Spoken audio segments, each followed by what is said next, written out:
Mister തെക്കൻ. ആഹാ, ഇത് ആരുടെ ഗ്രംബു? നിന്റെ ചേട്ടാ ഇവിടെ പോടാ?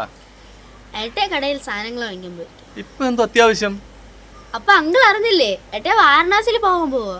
ഓ, എന്റെ അടുത്ത് പറഞ്ഞായിരുന്നടേ. പക്ഷെ എന്റെ കയ്യിൽ പൈസ ഒന്നും ഇല്ലാത്തോണ്ട് പിന്നെ ഞാൻ കൂടുതലായിട്ടൊന്നും ചോദിച്ചില്ല കേട്ടാ. പിന്നെ നിന്നെ എന്ത് കൊണ്ടുപോകാത്തത്? അല്ലേ, എനിക്ക് സ്കൂളിലുള്ള നോട്ടൊക്കെ കംപ്ലീറ്റ് ആണ്, അതുകൊണ്ട്.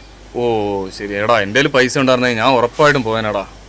അല്ല, എന്റെ കുറച്ച് പൈസ ഉണ്ട്. എന്റെ അമ്മയും അമ്മൂമ്മ എനിക്ക് കൈനീട്ടം തന്നാ.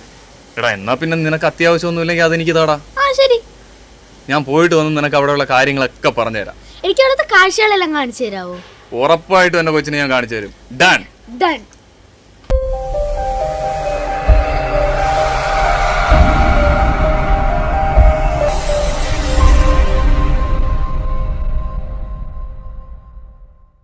എന്നെ അറിയിക്കാതെയുള്ള പോക്കാണ്. പക്ഷെ അവൻ അറിയില്ല.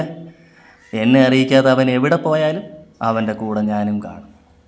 അതിപ്പോൾ ബസ്സിലായാലും ട്രെയിനിലായാലും ഇനിയിപ്പോൾ പ്ലെയിനിലായാലും ഞാൻ നിൻ്റെ കൂടെ കാണും. Wherever you go I will be there mister Kuttappan. അങ്ങനെ തമ്പാനൂർ ബസ് സ്റ്റാൻഡിലെത്തി. ആളെവിടെ? ദോ അവൻ്റെ ഈ പോക്കൊക്കെ കണ്ടു കഴിഞ്ഞാൽ എന്തോ മല മറിക്കാനാണെന്ന് തോന്നുന്നു.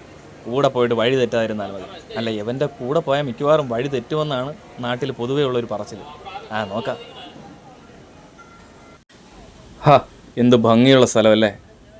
ഇതാണ് നാഗർകോവിൽ. നമ്മുടെ തിരുവനന്തപുരത്തിന് തൊട്ടടുത്ത് കിടക്കുന്ന സ്ഥലമാണ്. സംഭവം തമിഴ്നാട്ടിലാണ്. ഈ സ്ഥലത്തിന് പേര് വന്നത് എങ്ങനെയാണെന്നറിയാമോ? ഇവിടെ വലിയൊരു നാഗരാജാവിൻ്റെ ക്ഷേത്രമുണ്ട്. യവൻ ഇത് വല്ലതും അറിയാമോ എന്തോ. വെറുതെ അങ്ങ് നടക്കുകയാണ്. ആ നടത്തത്തിൻ്റെ മടിയുടെ കാരണം എനിക്കറിയാം. രാത്രി 8 മണിക്കാണ് ട്രെയിൻ. അതുകൊണ്ടാണ് ഇത്ര മടി പിടിച്ച് നടക്കുന്നത്. യവൻ്റെ കൂടെ നടന്നു കഴിഞ്ഞാൽ നമുക്ക് പ്രകൃതി ഭംഗി ഒന്നും ആസ്വദിക്കാൻ പറ്റില്ല. അതുകൊണ്ട് അവൻ്റെ വഴിക്ക് പോയിട്ട് നമുക്ക് കുറച്ച് നേരം ഇവിടെയൊക്കെ ഒന്ന് കാണാം. വാവ്, എന്ത് രസമാണ്.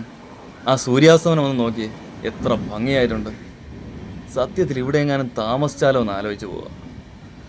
പക്ഷെ നമുക്കൊക്കെ ഇവിടെ താമസിക്കാൻ പറ്റുമെന്ന് തോന്നുന്നില്ല. വേറൊന്നുമല്ല, നമ്മുടെ നെടുവേലിയും കൊഞ്ചിറയും കന്യാകുളങ്ങരയൊക്കെ വിട്ട ഒരു ജീവിതമുണ്ടോ നമുക്ക്? എന്തായാലും നല്ല ഭംഗി. അവനിതൊന്നും കാണണ്ടേ എന്തോ. കാഴ്ചകളൊന്നും കണ്ടുകൊണ്ടിരിക്കാൻ സമയമില്ല. അവൻ്റെ പിറകെ പോകാനുള്ളതാ. ഇവനിത് എവിടെ പോയതാ? ഞാൻ കുറേ നേരമായിട്ട് കാത്തു നിൽക്കുക. എന്തായാലും ആൾ വരുന്നുണ്ട്. അപ്പൂപ്പനോട് എന്തോ ചോദിക്കാനുള്ള പരിപാടിയാണ്. അവൻ അത്യാവശ്യം തമിഴ് അറിയാം, അതുകൊണ്ട് കുഴപ്പമില്ല. വഴിയെങ്ങാനും തെറ്റിയോ? അയ്യോ, എന്നാൽ എനിക്കും തെറ്റി. ഇങ്ങോട്ടേക്കുള്ള വഴിയായിരിക്കും ചോദിച്ചത്. Nagercoil junction railway station. അത് ശരി. ഇവൻ എന്തുവാ മുകളിലോട്ട് നോക്കുന്നത്? ഇനി അതുവഴിയെങ്ങാനും വലിഞ്ഞഴിഞ്ഞ് മുകളിൽ കയറുമോ? ഇവൻ ലൈറ്റ് കണ്ടിട്ടില്ലേ? പോകുന്നുണ്ട്. ഞാനിവിടെ കൂടെ പോവാം. ഡേ നില്ല്, ഞാനും വരട്ടെ. ഇവൻ ഈ പട്ടിയെടുത്തൊക്കെ എന്തുവാടേ സംസാരിക്കുന്നത്? മിക്കവാറും നല്ല കടി വാങ്ങിച്ചു പിടിക്കാനുള്ള സാധ്യതയുണ്ട്. ഭാഗ്യം, പട്ടി മൈൻഡ് ചെയ്തില്ല. ഓക്കെ, രാജാവിരുന്നു. ചാരി സുഖം. നമുക്ക് നമ്മുടെ കാഴ്ചയിലോട്ട് പോവാം. ഇവിടെ ഒരു പട്ടി സാറ് കിടപ്പുണ്ട്. ഇവിടെ എങ്ങും വേറെ ആരുമില്ല, അധികം തിരക്കുമില്ല. അതൊരു സമാധാനം. രാത്രിയിലത്തെ ഫുഡിനെ പറ്റിയുള്ള ആലോചനയായിരിക്കും പ്രധാന വിഷയം.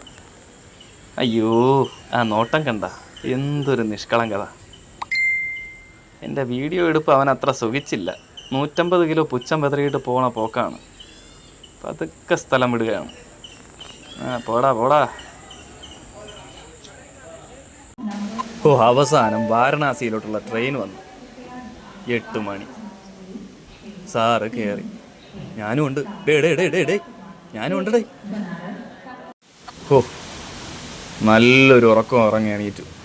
ഇന്നലെ വന്ന് കിടന്നത് മാത്രമേ ഓർമ്മയുള്ളായിരുന്നു. ഇപ്പം നേരം വെളുത്തേ ഉള്ളൂ. വീടുകൾ നോക്കിയാൽ ഇവിടുത്തെ എന്തൊരു ജീവിതമാണല്ലേ. വരണ്ടുണങ്ങിയ മണ്ണൊക്കെ കാണുമ്പോൾ സത്യം പറഞ്ഞാൽ മനസ്സിനൊരു സങ്കടം തന്നെയാണ്. നമ്മൾ കേരളത്തിലുള്ളതുകൊണ്ടായിരിക്കും. ഓരോ സ്ഥലവും ഓരോ രീതികൾ, ഓരോ ആൾക്കാർ. നമുക്ക് കാഴ്ചകൾ കാണാം, അത്ര തന്നെ. ഏതോ സ്റ്റേഷനിലെത്തി. ഇത് ഇവിടെ ഇറങ്ങി പോവോ ഇടയ്ക്കിടയ്ക്ക്? ഇവന് ട്രെയിനിൻ്റെ അകത്തിരുന്നൂടെ?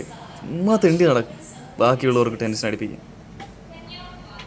ദൈവമേ, അയ്യോ, ഇപ്പൊ കണ്ടു. രാവിലത്തെ ഫുഡ് കഴിച്ചു, അതുകൊണ്ട് കുറച്ച് സമാധാനമുണ്ട്. ട്രെയിനിൽ ഒരു ചേട്ടനെ പരിചയപ്പെട്ടു. പുള്ളിക്കാരൻ്റെ പേര് അജി എന്നാണ്. വൈഫും കൂടെ ഉണ്ട്. അവർ 15 വർഷമായി UP-യിലാണ്. അവർ ഒരുപാട് കാര്യങ്ങൾ പറഞ്ഞു തന്നെ കേട്ടോ. UP-യും അവിടുത്തെ ജീവിതവും എല്ലാം. സത്യത്തിൽ UP-യെ പറ്റിയുള്ള ഒരു വ്യക്തമായ ചിത്രം ആ ചേട്ടനിൽ നിന്ന് കിട്ടി. UP ഒരു സംഭവമാണ് കേട്ടോ. യവനിതെവിടെ പോയി? ഓ, ഇവിടെ ഇരുന്ന് പുസ്തകം വായിക്കുകയാണ്. യവൻ്റെ തലയ്ക്ക് വല്ല ഓളം ഉണ്ടാ? സ്വയം എഴുതിയ പുസ്തകം തന്നെ വീണ്ടും വായിക്കാൻ. ആ, രണ്ടാമത്തെ പുസ്തകം ഉണ്ടല്ലോ, കുറുമാട്ടി. ഓ, അവസാനം പച്ചപ്പുള്ള ഒരു സ്ഥലം കാണാൻ പറ്റി. സത്യത്തിൽ ഇപ്പോഴാണ് കണ്ണിനൊരു കുളിർമ തോന്നുന്നത്. മധ്യപ്രദേശാണെന്ന് തോന്നുന്നു. വനമാണ് കേട്ടോ. എന്തായാലും സൂപ്പർ. ഇവിടെ ട്രെയിൻ കുറച്ച് നേരം ഒന്ന് നിർത്തിയിട്ടിരുന്നെങ്കിൽ കുറച്ചുകൂടെ കാഴ്ചകൾ കാണാമായിരുന്നു. നല്ല രസമുണ്ട്. നമുക്ക് കുട്ടപ്പായിയെ പോയി ഒന്ന് നോക്കിയിട്ട് വരാം. ആ, ഇവിടെ എവിടെ ഉണ്ട്? ആ, ദയ ഇരിക്കുന്നു. ചേട്ടനോടും ചേച്ചിയോടും കത്തി വയ്ക്കുകയാണ്. എന്തോ തള്ളി മറിക്കുന്നുണ്ട്. എന്തൊക്കെയാണോ എന്തോ ചോദിക്കുന്നത്. മലയാളം ആയതുകൊണ്ട് കൊള്ളാം. കൂടുതൽ നിൽക്കണ്ട, അതൊക്കെ സ്കൂട്ടാവാം. ഇവിടെ ഒന്ന് സംസാരിക്കട്ടെ.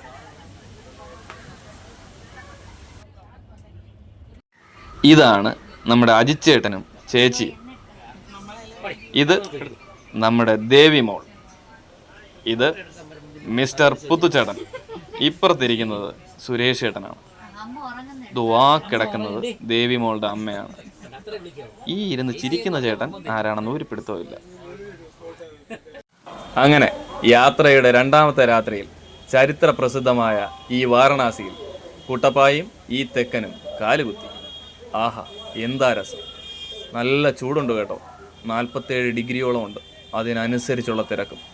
ഇനി രാത്രി എവിടെയെങ്കിലും പോയെന്ന് ഉറങ്ങണം. അത് കഴിഞ്ഞിട്ട് നാളെ വാരണാസി തെണ്ടാനിറങ്ങാം. ഇനി അങ്ങോട്ടുള്ള വിശേഷങ്ങൾ നമുക്ക് അടുത്ത എപ്പിസോഡിൽ കാണാം. അതുവരെ ബൈ, ഗുഡ് നൈറ്റ്.